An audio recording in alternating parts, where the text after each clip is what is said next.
Gue tuh pernah ngerasain dua sisi hidup yang jauh banget bedanya. Dari yang dulu masak mie rebus di kamar kosan, sampai sekarang ikut rapat bisnis bareng partner yang nilainya udah bukan juta lagi. Jadi kalau misalkan orang nanya gitu, lo anak kosan apa anak konglo gitu ya? Jawaban gue ya dua-duanya, tapi bukan barengan, itu semua proses. Hai, gue Akbar Rafs dan ini cerita dari anak kos yang sebenarnya belum jadi konglo sih. Tapi udah bisa lah ya nangis tipis-tipis di mobil BMW gitu ya. Bercanda.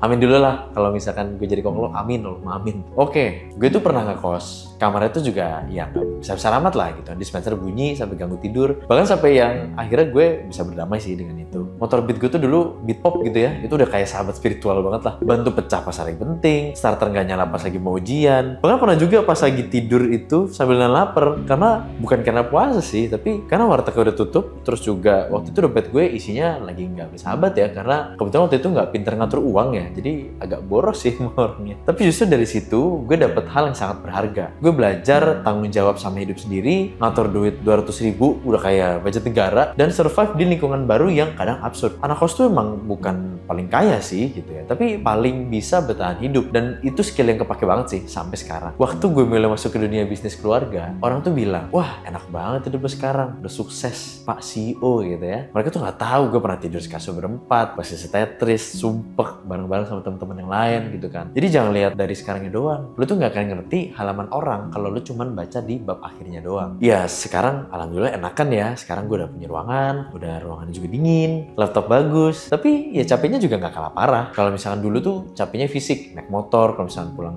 kampus hujan-hujanan, terus ya udah semuanya hubungannya sama fisik gitu. Dan itu akhirnya potensi ngantuk di kelas. Tapi kalau sekarang ya capeknya mental, meeting nggak kelar-kelar, harus mikirin keberlangsungan bisnis, konflik internal, bahkan kadang konflik antar generasi juga. Capeknya tuh beda bentuk. Makanya kalau lo misalkan bilang, lo mah masih mending, sumpah deh, jangan dilakuin perbandingan, karena perbandingan itu racun. Tapi gue bersyukur banget, gue pernah hidup jadi anak kos, karena ternyata banyak hal kecil dari sana yang jadi mental gue sekarang. Gak gengsi mulai dari bawah, gak nunggu aman buat ambil keputusan, gak panik kehilangan, karena udah biasa dulu hidup biasa-biasa aja. Dan yang paling penting, ya gue gak manja sekarang jadinya. Di ruangan rapat yang isinya omongan ratusan juta, itu justru ada anak kos dari dalam diri gue yang bikin gue tetap rasional. Kalau lo sekarang tanya, lo pilih jadi anak kos apa jadi anak konglo? Jawaban gue, ya gue bersyukur pernah jadi anak kos. Karena tanpa fase itu, ya mungkin gue gak punya cukup otot buat megang beban berat hari ini. Jadi pertanyaannya bukan soal mana yang lebih enak, tapi soal mana yang harus lo lautin dulu. Jadi sekarang gue tanya, lo tim anak kos atau tim anak konglo? Atau dua-duanya kayak gue? Gue Akbar Rafs, jangan lupa untuk like, comment, dan subscribe.